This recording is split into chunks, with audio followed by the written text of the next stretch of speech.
If you're hearing the sound of my voice, thank you for being here with me in the moment. My name is Joshua Yankovic, and the intention for this content is to provide value to anyone that is interested in working for themselves.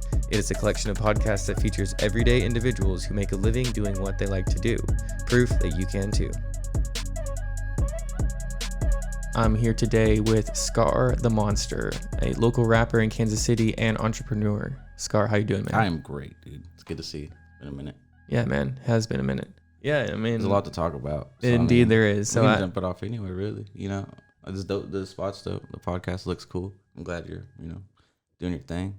Yeah, man. Well, I'm really grateful for you to come up and spend the time up here with me and provide some value on tape with me. I'm gonna try to, man. I'm just gonna tell people what I did. Hopefully, I don't want anybody to call me like, "Hey, man, I did what you did and it sucked." Like I didn't make it anywhere. You know what I mean? So it worked. I'm just gonna tell you what worked for me. I'm not gonna, pretend I'm an expert or pretend, if you do what I do, just do what I say, you're going to pop off and make millions of dollars. But right. We're not claiming to be gurus here. Yeah, not even close. But it's your perspective, and I think it's really valuable, and that's why I wanted to have you up here and talk about it. So yeah, and I appreciate that. Why don't you tell us a little bit about yourself and your background for how you got started on your main hustle now? I mean, I started out, I'm from Southwest Kansas. Really small town, Southwest Kansas. It looks like out here, actually.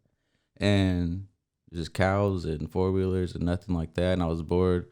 I'd always go to Texas in the summers to see family. That's where my family's from. And then I started rapping real early, just like everyone else in a small town. Like, you'd hear the music and be like, oh, this is dope.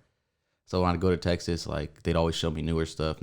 I moved out there when I was 17, 18. I was already kind of like rapping really bad. Where I was from. So I got out there, and in Dallas it was different. The sound was different. The people were different. So they put me in I went to a legit studio. They didn't put me in one, but I went to a legitimate studio, started recording, like paying to record, because I used to record in a closet or use like an Xbox microphone. That's the same way everybody starts, like just real shitty. Yeah, I've been there in those real places. Amateur closet studio. Yeah, but I finally was just like, well, I have this money, I was selling drugs and doing stupid shit. So I had money to spend, but instead of spending it on more drugs or spending it on, bitches or just dumb, I was buying a lot of video games, to be fair. That accumulated. That was the one thing that I spent money on was video games. But eventually I just started spending it on studio time. And going to the studio, you meet other rappers who are serious because obviously they're at the studio. So then those rappers are like, hey, man, you kind of don't know what you're doing. Like, maybe try it this way. So I just started being there. Like every day I'd go to the studio and just kick it and just kind of wait. I was like an annoying kid outside of like a school or something. Like a skate park. That little kid just goes to the skate park and like annoys everybody. Like, hey, how'd you do that? Hey, how'd you do? I was like that, but with rap. And slowly just started meeting people who weren't as annoyed by me as they should be. Started just teaching me shit and hanging out with them. Then I was doing fucked up shit that I could rap about. We were getting in like just dumb gunfights and robbing people and just dumb. You're young, dude, and all your friends are doing it, so you're doing it, and you think the shit's cool. And that was when you were in Texas. Yeah, and then I don't know, the music shit took over. At one point, you're laying there, you're like, what am I doing, man? This just sucks. Like I'm all paranoid, I'm all scared. Like, what if this dude comes to my house or all that, and then it's just a life of fear almost. It's not fun because you can't ever be sure. Yeah, ever. And so slowly, I got lucky. I met this chick that was like, she was like not all into that shit. So I kind of started kicking it more, and I started noticing. I was like, yeah, bro, what am I doing? Like, why am I so stressed out? I want to make music. I don't want to be doing all this other extra shit. So I started taking the music. Like, you have that little moment where you're like, I'm either gonna do it or I'm not. So I just started doing music. All my money went to the music instead of, like I said, more drugs or more guns or more stupid stuff. Started buying beats. Started changing what I was writing about. Like if you immerse yourself in it, if you focus, if you get the tunnel vision, and you start like this. I'm just doing this, and people are like, hey, bro, let's go do that. Like something else that's not this. You're just like, nah, I'm not gonna go do that because if I'm focused over here, I can't worry about what's over there. Yeah, it becomes an easy decision. Yeah, so I'd be like, no, I would, bro, but I'm on my music shit. And then that started just being my answer to everything. I'm on this music shit. And then people's perspective changed because they're like, well, don't even ask him. He's doing music. Don't even ask him to kick it. He's doing music. And then when you see him, they're like, bro, how's all the music going you've been doing? You get to show them because that's all you've been doing. You know what I mean? And I got lucky enough. Some people heard my stuff that liked it. I was able to come out here. Once I got here, like I said, I was introduced to like Tech Nine, Joey Cool, JLB Hood, Chris Calico. All the Strange Music Squad was very, very welcoming as far as like, hey man, like you're kind of like it sounds like you were messing up a lot when you were in Texas. Like if you're gonna be here, don't do that. To be cool. Like Didn't rap. you? I think I can't remember if you told me this. Didn't you do like a competition? We all did them. You always do competitions like that. But isn't that how you kind of like? Is that the story behind how you got introduced to Tech Nine? No, the way I got introduced to Tech Nine is a dude named Dutch Newman, who knows his son Donnie. And Dutch Newman was he's still a very dope rapper from out here. I met him, me and him did a song called Trippin'. Okay. I flew him out to Dallas to do a video. We shot the video, it was tight, and came back out here, recorded some more. He pretty much introduced me to everybody. And that's all I needed. Like once I can say that about most of the industry, like not that there's anything special about me, but like once I'm in the room with these people, like I do take it like advantage. I don't want to say advantage, but like I make the most of it. Like Yeah, you make the most of it. I'm probably not gonna see you again. I don't want to be annoying, but like, hey, I'm dope. Like you want to check my stuff out? Maybe. I know you hear that a lot, but like those dudes are lying. Like I'm really dope. Like I can show you. I'm that confident in what I have that like I think you should hear it. You know what I mean? And I'm usually like that about it. And fortunately, like I said, it's worked to where they'll listen and they're like, oh yeah, you're right. This shit is tight. And I'm like, yeah, that's what I was saying. So like, what's up? And then you just keep building that relationship. He's giving me opportunities as far as Tech, Joey, Jay, everyone is Strange. It's all of Strange Lane. Godimus texting me right now. Fucking, they cared. And a lot of people don't have that. And I'm fortunate enough, and I recognize that a lot of people don't have that. So I am thankful for having it because a lot of people don't care. You know, you're an artist. You get it. This thing's dope. This painting you did right here. This drawing you did right here. This is dope. I appreciate that. Like you said, a lot of people didn't even care. Because a lot of people don't see it. They're not going to see what you see. And all you can look for is people who see your vision and care about it, even an eighth or a fourth as much as you do. Wow. And those people they're going to help you, even if it's in some like, hey man, this is cool, but like, I know you can do a better one. You know what I mean? And that's not a backhanded compliment. It's too. I wouldn't tell you if you didn't. And say people would do that to me in the studio. Burnham Music, one of the first producers, engineers I met out here. It was different because being Hispanic in Texas when I was rapping, it wasn't popping back then. Like Hispanic rap wasn't like a big thing. So every time I went to the studio, people were like, so what do? You produce? I'd be like, nah, I rap. Like, oh, you rap in Spanish? And I was like, no, like just regular rap. They're like, about what? I'm like, I don't know, just whatever y'all rap about, man. And so you have that like I don't want to say stigma, but like people would just like kind of downplay it until they heard me. But once they heard me, it was not a problem. They were like, oh shit, bro, like what was your name? Like you want to work on? I'll be like, yeah, dude, for sure, tight. But that's how you learn. Like you have to show people. You can't tell anybody anything because they don't care. Like I said, you have to find people who care, and they don't care until you show them. I can tell you all day, like, dude, I'm a dope rapper. I'm a really good rapper. I'm a whatever. And if you've never heard my songs, you're probably gonna be like, oh, he might be tight. He could be cool. Right, because there's so many people now. It's a saturated market. Extremely saturated. So you got to stand out. And for me, usually I have my nails done. I have my hair did. I have all that shit. You see me. But I do all that because the music's dope. I did the hard part already.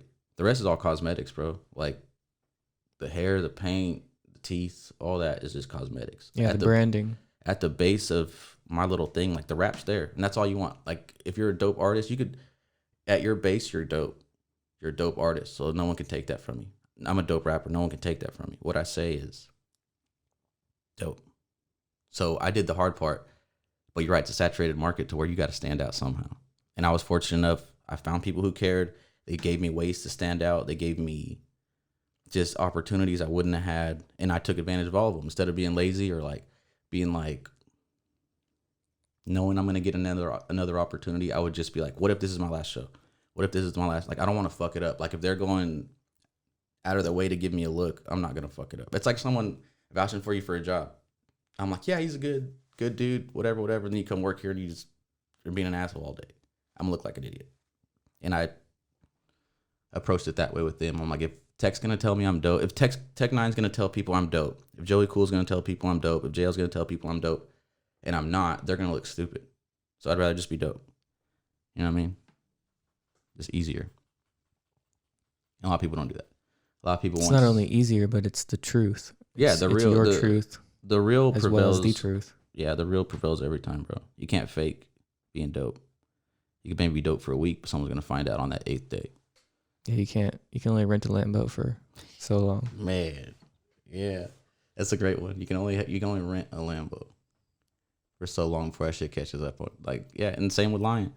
You can lie, dude. You could be really good at it, but even you, whoever that person is, can like only be good at it for so long. So that's why I try not to lie in my music. I try not to lie in like most of my life. You know what I mean? Obviously, like I have a person, but you try not to. You try to be good. That energy shit's real, and it circle back. If the real prevails and you're putting out real energy, you can't lose. You know what I mean? Yep. What you put back comes back. Yeah. Well, yeah. What you put out comes back 100%. And if you're putting out nothing but good, just wait. It's coming back. Put out great. Put out excellent. Put out amazing. You know, it's gonna come back. What about these people who say, "Oh well, I'm a good person, but bad things happen to me"? That's all perspective. And you're not that good of a person if all that bad stuff's happening to you. And if all that bad stuff's happening to you and you're complaining about it, you're not learning from it. You're just, some people are like that. They'd rather, some hard facts right there. Yeah, some people would rather talk about all the bad stuff going on just so they can talk. They don't want to be quiet. They'd rather just be like, all this bad stuff's happening, instead of being like, they won't focus on anything good because there's no way it's all bad. It's impossible. You woke up, you know, you're over here talking to me. I'm dope. You know, like something good's happening to you.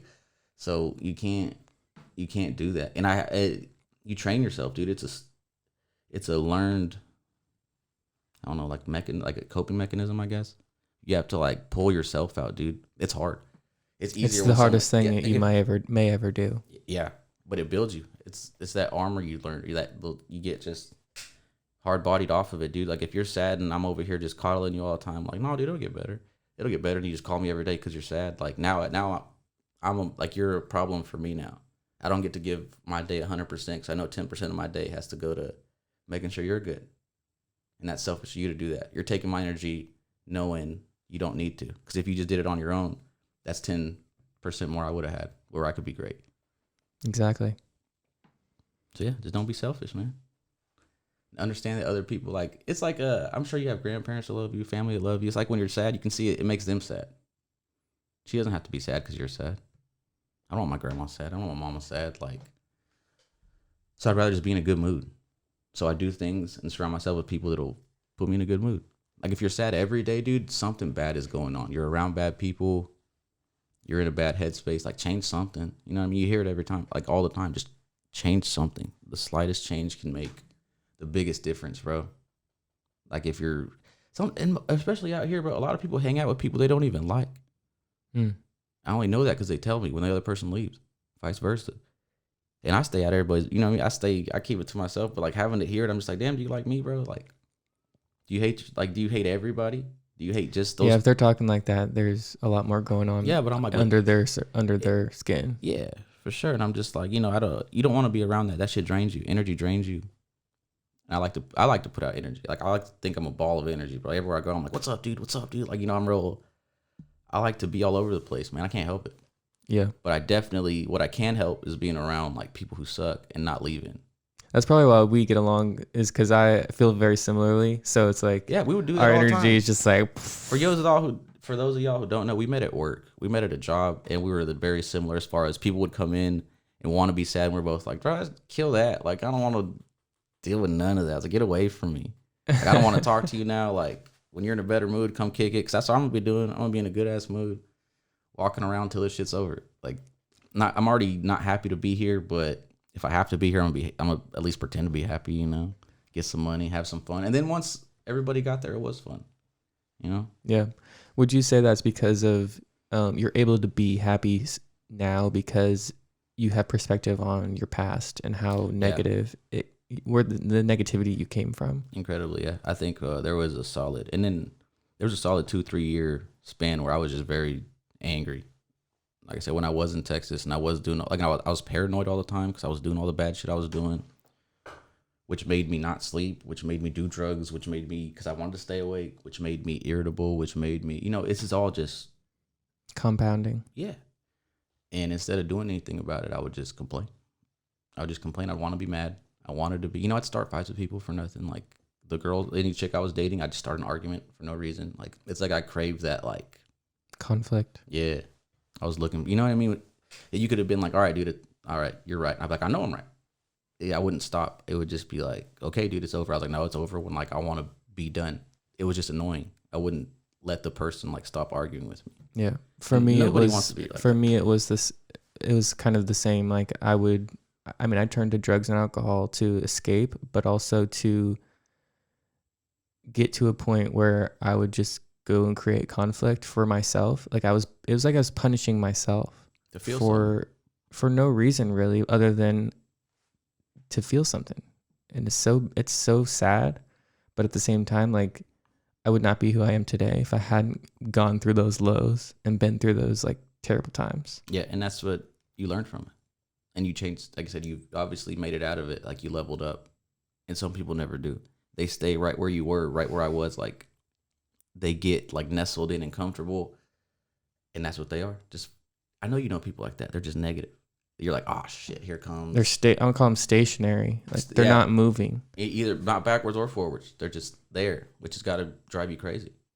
Or I've met people where, and then 5 years later, I run into them and they're doing the same exact thing. Bro, like I said, You gotta change. You got to change constantly, because the world does not stay still. The world doesn't stay stationary. So you can't either. Yeah, adapt is the word. You have to be able to adapt. Like, you just talked about you had a friend of yours that moved down here from California. Like, yeah, that's a huge change. You have to adapt. Like, you have to get used to the switches, and it's a huge part of just nature, being able to, like, be thrown from where you're from somewhere else and being like, oh, am I going to die or not? You can do it with an animal. Take it from one part of the world, put it somewhere else, and just hope it, survives. So, like, same with people, man. You got to be able to move with different crowds. You got to be able to move with different parts of the world, like, and then learn. Like, traveling's so good for you. You learn so much. I think, like, worldly people, you ever met, like, a worldly person? You can tell, like, they're just cool. Like, they get things. Like, they're not judgmental. They're not. It's like a good compliment to give anybody. It's like, you seem like a very, like, worldly person. Like, you could fit in anywhere. Yeah. No, I agree. I haven't been, like, overseas or anything, but when I was little, I was in church, and when I was like 12 years old, went on a mission trip to Juarez, Mexico. Oh shit, that'd be tight. At the time, it was the murder capital of the world, and we went down there, like, gave out free food, did, like, skits and plays, basically ministering. Yeah. And if anything, the value there for me was seeing the difference in the level of, like, the quality of life. Like, we were in the slums, like, up in the mountains, where it's just like dirt floors. It was dirt floors. It was cardboard houses. Mm-hmm. It was houses built out of pallets. I mean, it was. And there's still people. It was smiling. third world country slums, and that is like, that's not even. That's only like a little further south than the border. Like, it is so close to America, and people don't realize, like, that's the type of, like, quality of life in other places. And I actually went back to another mission trip when I was 15 to Monterrey, Mexico, which Monterrey, Mexico, like, some parts of it were nice, like Kansas City. And then just outside the city, slums, like thousands of slums. It's bad there, man. And so it's interesting, the perspective, because one, like, yes, we live in an incredible place and an incredible time. Like, to exist at all right now is insane. For me and for, anyone who really like takes the time to look at it. Yeah. So that really provided the perspective for me to be, like, worldly, but at the same time, just having that experience changed my perspective later in life. Like, I didn't realize it until I was, like, actually seeking higher consciousness and seeking to get better and improve myself. That's when I started realizing, wow, I went on these trips and saw these places, and, like, it was so impactful, but I didn't realize the value in it until a decade later. Yeah, you gotta let it marinate for sure, man. A lot of things, it's like, there's a lot of stuff that doesn't make any sense till you're older, and that's one of them. Especially, like, realizing you grew up, like, when you grow up here, especially, you realize other parts of the country or the world are like that. And those people, like you said, you went down there, people were still laughing, people were still smiling, kids were still playing the street, having Yeah, fun. Like, totally. They were as happy as can be, and they're like so grateful to receive the free like rice and beans that we were giving out and other food. Like beyond grateful. I can't even believe how grateful they were. It's one of those things I look at. Like, that's why I try not to watch the news. And I don't. I went to like some BLM protests and shit, just like, because almost my friends are predominantly black, so like I went, show support and support. And then the more you go, I'm like, these people are just doing it to do it. Like, it's not a real, you know what I mean? People are just complaining. So like the people that's why I said most of these people protesting or like bitching or like fuck America, like fuck whatever. I was like, that's fine, dude. Like, I feel you. You're allowed to say that because you live here, but like leave and see what happens. Like you just said, go to Juarez, Mexico, bro. Have fun. They wouldn't last a week. You wouldn't last a week. And they forget. A lot of the world is like that. It's cool. Canada's tight, yeah. New Zealand's tight, yeah. Whatever. Like, you can't just pick the rich countries. You're not gonna. Some of these bitches can't pay their rent in Missouri. You're gonna leave here. You're gonna leave the whole United States and go somewhere else, and all of a sudden you think you're good, or they hate you because you're American. Like, you're already going in like bad, bro. Like, yeah. The fact that you can even bitch and cry and all that shit and not get popped in your face is American. You can't do that in other countries. They kill people in other countries for talking about senators. You know what I mean? Like, and people forget that. It's the same thing, perspective. Like, just be happy you're here. Not to be like, I'm not a super patriotic, fuck America, fuck yeah. But like, I understand that I'm lucky to live here because I can say, fuck Donald Trump, and no one shoots me in my face. I don't go to jail. You know what I mean? I don't lose my job. Like, none of that shit happens because it's America. Like, and that's why I said, if you're gonna complain about the reason, not like the whole thing. Because like, I'm American, so you're like, fuck Americans. I'm like, bro, sorry, you're just saying fuck yourself, which makes you not want to listen to you. You know what I mean? That's why I said I stay away from. That's just negative energy too. Like, I get it. You can't fight negative with negative. Now it's really negative, and everybody tries to do that. I watch it, and it makes my stomach hurt. We're like watching the news, or like watching protest stuff, because like, one person just yelling at another person so they can yell back at them and they can hopefully like fight. That's all it is. And that shit makes my stomach hurt, bro. Because I've seen that shit. Like you said, you've seen it for so long. You dealt with it for so long. You hate that part of yourself. So like, when anything associated with that comes back, you're just like, ugh. It's like the only emotion or like face I can think is like, that's gross. Like, I used to be like that. That's gross. Yeah. And it's a matter of perspective. Yeah. And I wish there was a way, and it never will happen, but I wish there was a way that everyone's perspective could even just like kind of half a second come like real close. Then not even on point, just real close. Yeah. And everybody's like, oh, dude, we're all cool. Like, if I talk to you enough, you're going to be cool. If I talk to this person enough, he's probably going to be cool. Like, you know what I mean? It's just, everybody looks for what's different. That, and they look for what agrees with them. Yeah. Instead of what is. Yeah. Nobody wants to be real. It's just, I think this, you think that too? Okay, cool. But you don't look like me, so it's not as cool. You know what I mean? Stupid shit like that is what bothers me. It's just like, I don't know. Like I said, it hurts my stomach. I don't like seeing none of that. Because like, you want to be there to argue, but then you're like, no, I'm going to just get caught in like the argument. And I'm going to be like fighting with this person or like yelling. I don't like, you know what I mean? If someone's not listening to me, I'll just stop. So on that topic, there's a lot of self-awareness that comes into play when interacting with people. How important is self-awareness in your opinion? It's it's literally, that's a key to life. If there were keys, if I could make like a 10 commandments, like self-awareness. Now, a lot of people say I'm self-aware, and then they're very much not. So, well, because like I just how do you said, take that? They probably understood that self-awareness is one of those like very important things. So it's like natural to be like, it's like saying I got my shit together. Everyone knows you're lying because no one does. Like, everyone's self-aware, but there are things you do that you don't know offend people, just like I do. I could be like tapping my fingers like this and you don't like it. Like, I'm not being like, and I could know you don't like it and I just keep doing it. I'm not being self-aware. I'm being an asshole. I know it's bothering you. But see, something that small makes me not self-aware.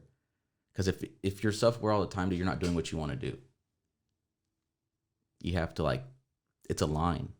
It's like with anything else. Like, I know I can say certain things to certain people that I can't say to other people. Everyone's, what is it? Like, rapport is different with everyone else. I know I'm not going to say all the same things I'd say to you that I'd say to like my best friend on the entire planet. I don't know you as well as I know them. But like, I think when people say they're self-aware, they're trying to say like with society as a whole, but like even that's subjective. You don't know how someone's gonna react, especially now, dude. Everyone's so offended easily. Like especially me, the way I've talked my whole life real just like whatever. I say whatever. And I'll catch myself where someone's like, you can't say that. And my natural instinct is fuck off. Yes, I can. I can do whatever the fuck I want. Get close to the mic. Yeah. So my bad. But like, you don't want to.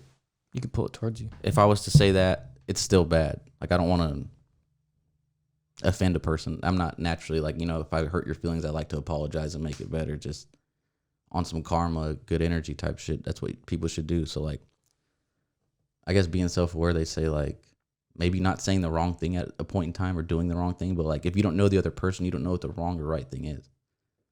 So like self-awareness is, I guess, perspective. You don't know what I like or don't like. You don't know what words trigger me. And if we go around talking about it all day, like I'm gonna feel like you're just trying to get to know me to like not offend me. That's why I said organic relationships are tight, where you're just like, hey man, like you leave and you're like, dude, Josh was cool. Like I wouldn't mind kicking it with Josh. His vibes were tight. And then I see you again. I'm like, oh shit, dude. Like, what's up, man? Like last time we kicked it was tight. Yeah. And then you just, that's how it should be. It should be organic, bro. Like, and that's how it's been every time. Yeah. But I think people try not to say the wrong thing around certain people. They're not being themselves, which makes the other person, I'm like, man, he's kind of uptight. Like, why are you being like that? You know what I mean? So yeah, self-awareness, all you can do is try to be the best you, bro. And like, you know what that is. You can ask for advice, but they don't know you the way you know you. They don't know your thoughts. I try my best, dude. I try to be nice to everybody. I try to, just put out good energy. How does that come into play with success? Like, how would you?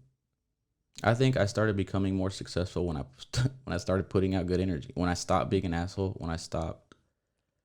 And by saying that, you're saying when you realized you were being an asshole. Because when you're aware of it, then you can address it. When I was in it, when I was doing all the fucked up shit I was doing, I was just doing it. And it was affecting a lot of people. I wasn't self-aware in any way because it was affecting my family. My mom was having to worry about, like, was my son cool? She knows what I'm doing. My mom's not stupid. My mom knows I sell drugs and do fucked up shit. Like, she still loves me. Same with my grandma. That's why my grandma's always like, I pray for you a lot. I pray for you all the time. Like, I know what you're doing is bad, and that sucks. And I'd had to hear that already. But then finally I went back to see him. Something happened. We had a little family get together, and I was like yelling at my little sisters. I was just yelling at whoever. Yeah, I wasn't fun to be around. And now you've come full circle. Like, yeah, come beyond all that and let all that go.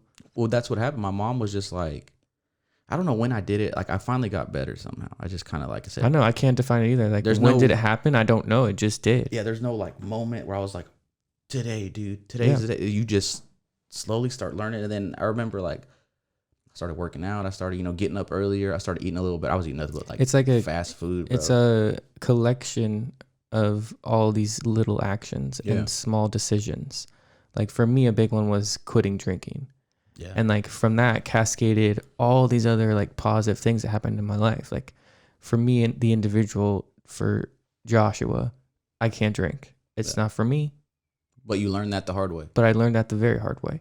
But at the same time, that was just one decision. It was a big one, but it was one decision in a line of dozens and dozens and dozens of decisions that I made to make my life better. Yeah, and it did. Look at you. Like you said, I remember, I don't think I've ever seen you drink, actually. Yeah, you met me after that. Okay, that makes sense. You've met me in the good point in my life. Same, dude. I'm glad. You know what I mean? I think that's tight. I like shit like that. Because me, it was Molly. I did a lot of Molly, and I was doing a lot of like... Yeah, it's detrimental to your psyche. It's robbing your dopamine and serotonin and all this shit is gone. So like my mom, like I said, when I finally started getting better, stopped doing Molly, like you said. Once you get off like these, drugs are fun, kids. Like, drugs are fun, but don't just every single day, just boom, boom, boom. That's what I was doing. There was one day, dude, it was 4 days in a row. I sold all the Molly, so I had all the Molly. 4 days, dude, I was just on it. Like, I would do it. Once I started coming down, even the slightest, that's rough. Pop more. That's rough. That I kind of like black out, like where I think I'd fall asleep, and then as soon as I woke up, I was like, oh shit, pop some more. Like the party's still going on. Everybody's still at my house. That's so rough. And yeah, it was terrible. But I think I got some bad shit because I was like real cold, but I was in like a blanket and I was sweating. Like my teeth were chattering, but I was like It was just bad, right? Could have been 4 days being awake. Like that too. Like who wants to do that? Who wants to look like that? Like it's just a bad look. Yeah. You know what I mean? Terrible. So like, calm down, sobered up. I started hanging out with my cousin more, both my cousins, and they were like, "Let's play football. Let's go outside. Let's work out like we used to." I'm like, you know what? Yeah, I need to do something. So key right there is you change the people you were around. Yeah. Big difference. A big part of it was and that. a big factor in changing your life is change who you're around. Yeah. You can't change people, but you can change the people around you. Yeah. Very true. And once I did, you're right. I got away from a lot of it. I calmed down. I went and saw my mom and my grandma, and when they had a really cool conversation with me, they were like, "You seem a lot happier. Like, you seem like in a way better headspace." And I was like, "What are you talking about? Like, what do you mean?" Yeah, because you don't notice it. Yeah. You're living it, so you're that outside perspective. And they were just like, we were about ready to like cut you off. Like, we didn't want to talk to you anymore. Like, we were gonna like just like take you off everything. I was like, wait, what? And this is my grandma and my mom, like the two females who have taken to people, not female, like just the two people who have taken care of me more than anybody on planet Earth, bro. Like telling me like, yeah, we were about ready to be like, nah, fuck that. So I'm over here like, bro, I was like, bro, what? Like, what? Like, I wouldn't know what to do without either one of them. So God is looking out for you. So type shit. I was just like, I was real like, thank you. And then that, like you said, that them telling me that made it to where I looked back and I was like, I was that gross. No, I was just like, I was that bad. That the two people who should never ever stop loving me for any reason, even after all the fucked up shit I've done, they still love me. But like, I was acting so bad in that time frame that they were just ready to be like, yeah, like fuck off. Like, wow. Yeah, so I'm very thankful I did change because I can't imagine not having them. I know people who aren't cool with their family, and you can tell that's one of the reasons why they are the way they are. Yep. But I'm fortunate that they've taken care of me my whole life. They've loved me my entire life. I love them with my whole heart too. So I'm glad they didn't give up, you know. And I got close, but it was cool. That made it more real. I was like, I don't ever want to be that again. If that's what I'm gonna lose, you know, I really would have lost everything just acting like an asshole. And some people have. They just stay assholes. Yeah. Is one thing I wanted to touch on, which we can spend a little bit of time on it. There seems to be like a lot of people who have regrets. Is there anything that you would have done differently? Not as regrets, but as just things that you now know could have been done better. Oh yeah, I would have taken the music serious a lot more. I would have. So you would have focused on your passion way earlier, and I would have invested a lot more money, and I would have. Because you can always make more money. Yeah, you can't make more time. Back. Yeah, you can't get time back. All the money in the world, you could find a way to get it if you're smart enough. But you can be super smart and never get time back, dude. So, I mean, I would have started rapping. I would have probably gotten my LLC way earlier. I would have tried to like brand myself earlier. I would have tried working on merch earlier because I missed out on a lot of money early on, just not knowing how to get it. Because for me, I sold drugs. Drugs is money, and like I'd wait tables, but that was my hustle. Like if I had enough cocaine, I'd go get a serving job because everyone at serving jobs does cocaine. And if the servers aren't doing the cocaine, the managers and the cooks are. So I would just do that and I'd go to a different job. I'd be at a job for like 2 months. I'm like, all right, y'all, like everybody's cool. I got all y'all's numbers. Go to another. Now I'm at this grill. Now I'm at this whatever. Oh, y'all do this? They're like, yeah. I would always want to be on the late shifts, dude. And then if I'm on a morning shift, there's always one or two of them too. Like I need to wake up. I'm like, here you go. Boom. Wow. So I'd make $200 before I made $200. I got a serving shift. And all that money I would waste on Molly. I'd waste on video games. I would waste on stuff for my car.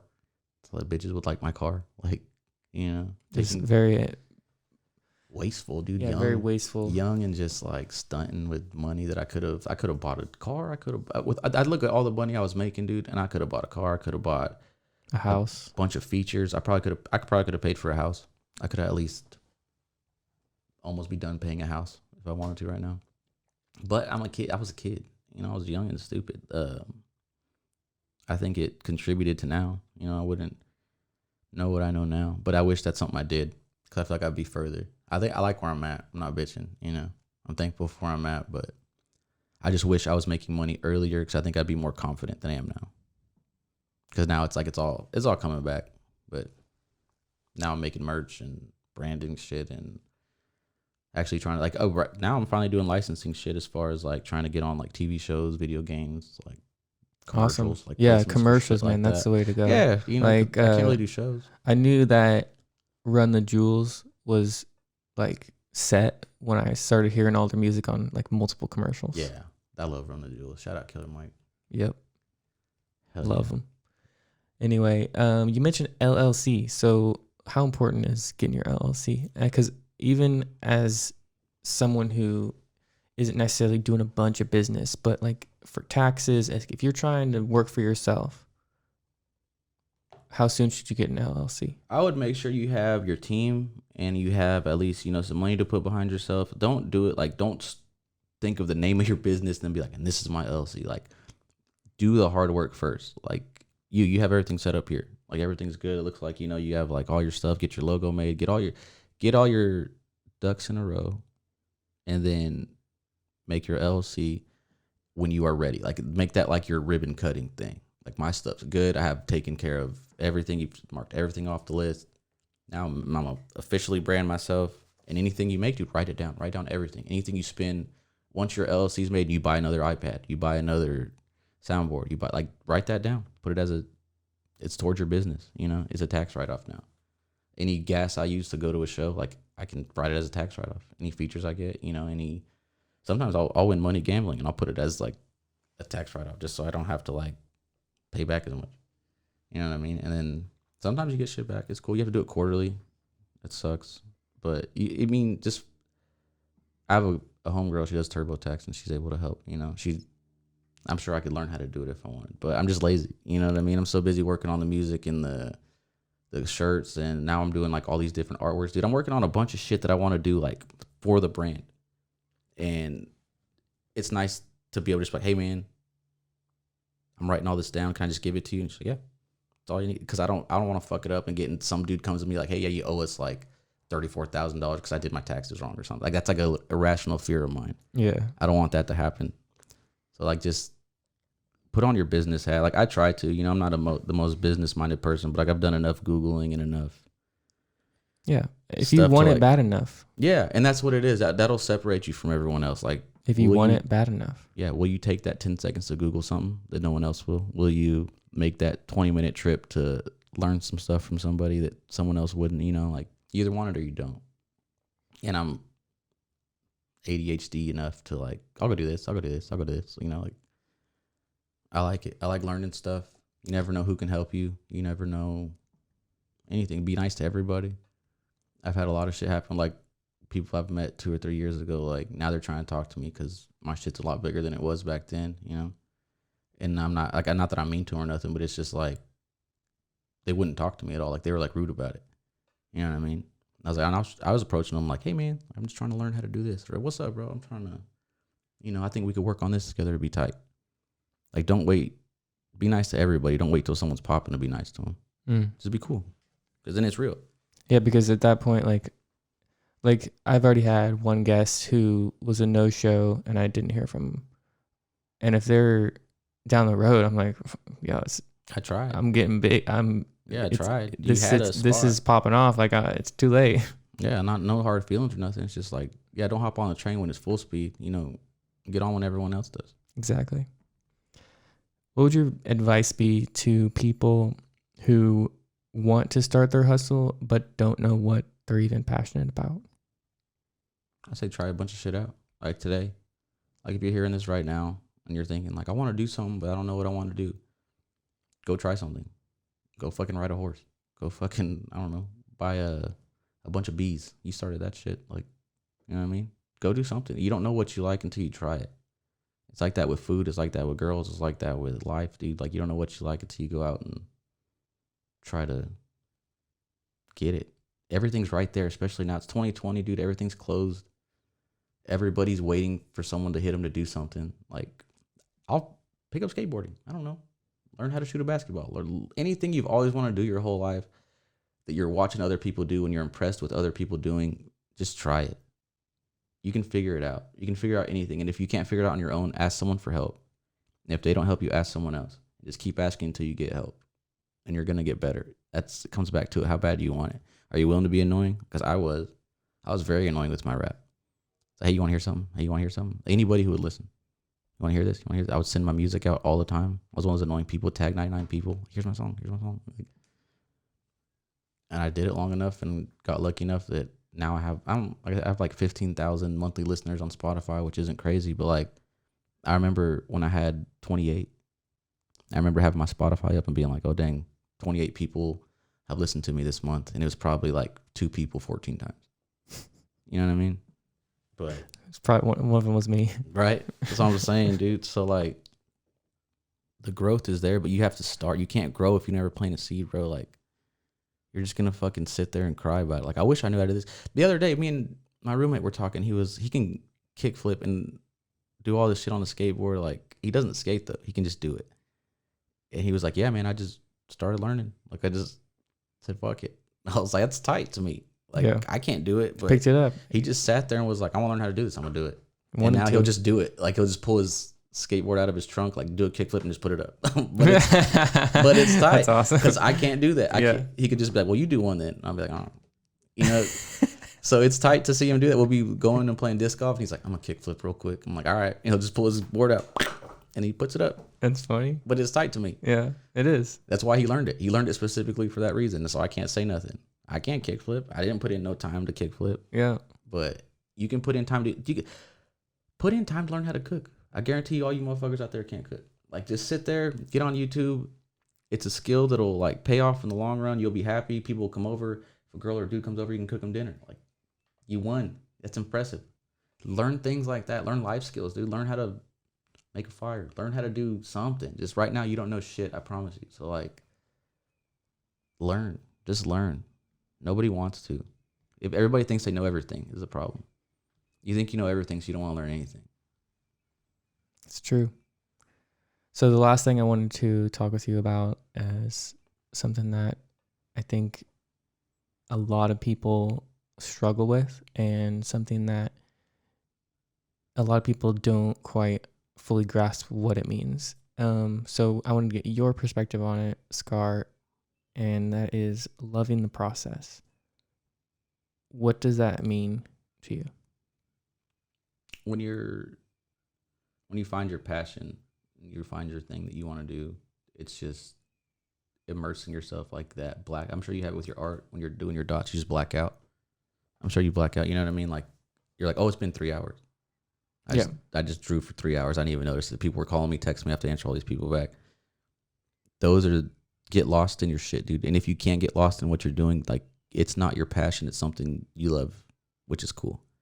But passion is different, dude. It's like you crave it. It's like you need a fix. It's like, oh, I haven't written in an hour.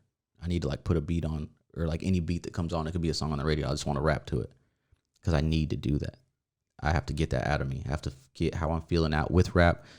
So I do something towards it every day. And while I'm doing it, I get lost in it. I'll be booking shows. I'll be talking to promoters all day about shows. I'm like, hey man, can run some numbers. I'll this much, this price. I'll be talking to somebody about a feature.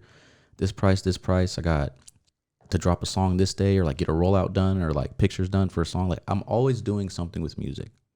So I wake up, someone's probably, you text me today, like, hey, we still good for this? This is, yeah, here I come. As soon as I leave here, I'm doing my hair because I have to have it for a show that I'm doing tomorrow in Oklahoma City for a festival. Like everything, my day revolves around my passion, and I set it up that way because I love what I do. I hate, but also I hate it. You know what I mean? I hate rap as much as I love it, but I'm in too deep. So it should be like a really good old grandparents' marriage. Like you see them fighting, like shut the fuck up. Like you shut the fuck up, and then like, but you know they love each other. That's me with rap. I hate this motherfucker, dude. I hate how stressed out it makes me. I hate how miserable it makes me. I hate never feeling good enough, or like I'm not gonna make it one day, and that's like my biggest fear is failure. You know, I hate that, but I love working towards seeing if that's gonna happen. Accepting that process, because that's part of it. Yeah, I'm either gonna make it or I'm not. It's not all positive and rainbows. Never. Like I said, if you have a goal in your mind, dude, like just attack the goal. Like make it that aggressive thing. Like I'm either gonna be a famous rapper, or I'm not. But one thing I can't control if I'm famous or not, because it's people. People have to love me. Only thing I can control is like how hard I go at the shit to make people love me. And right now I'm going as hard as I can, and I can say that. Like, I wake up and I'm working on music, I'm recording, I'm hitting up someone for a feature, they're hitting me up for a feature, I'm trying to book a show. Like, I drive myself crazy with this shit, but that's why I love and hate it. You know, it's something. I'll give everything up for rap. Like, I'm in that deep. So.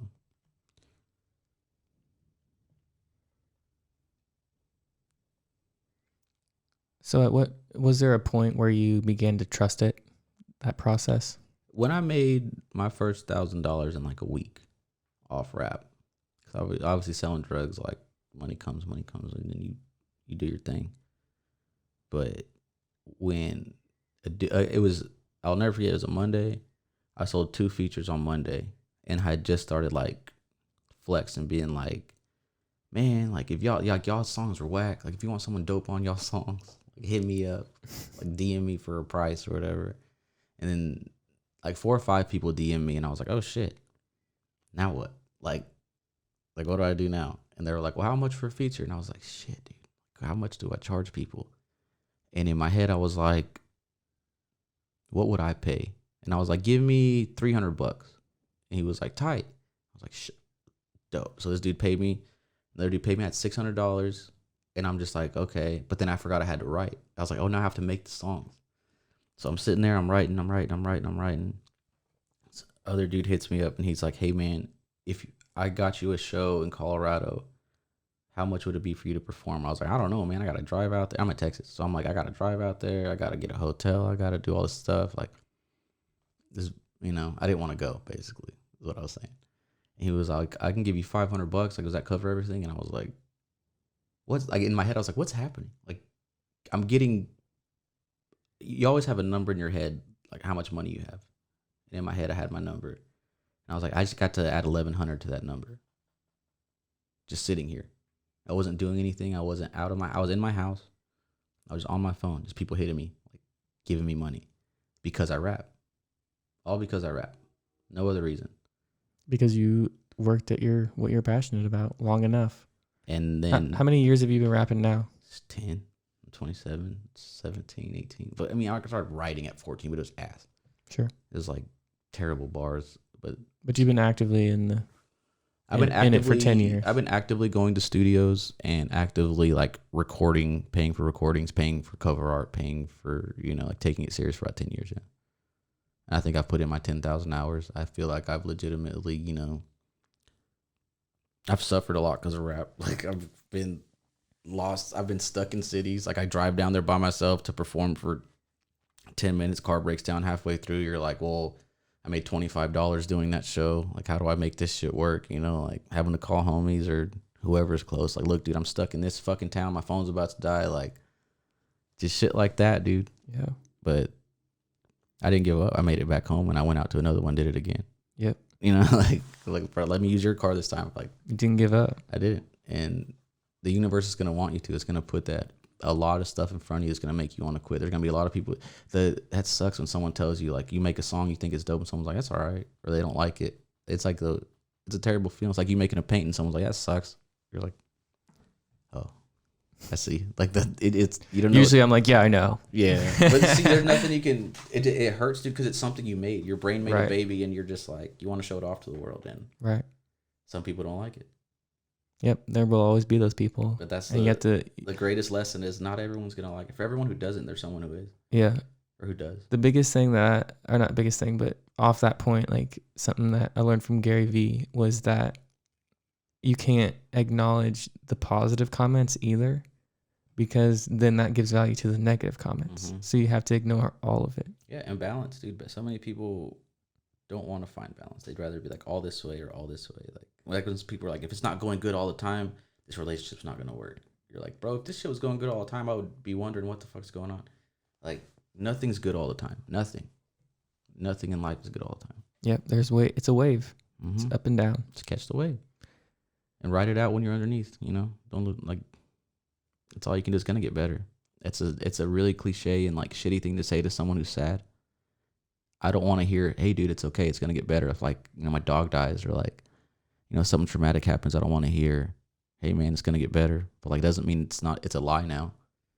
It's still a truth that's going to apply to my life. Like, it will get better. I just don't want to hear it right now. You're absolutely right. But right now, it's bad.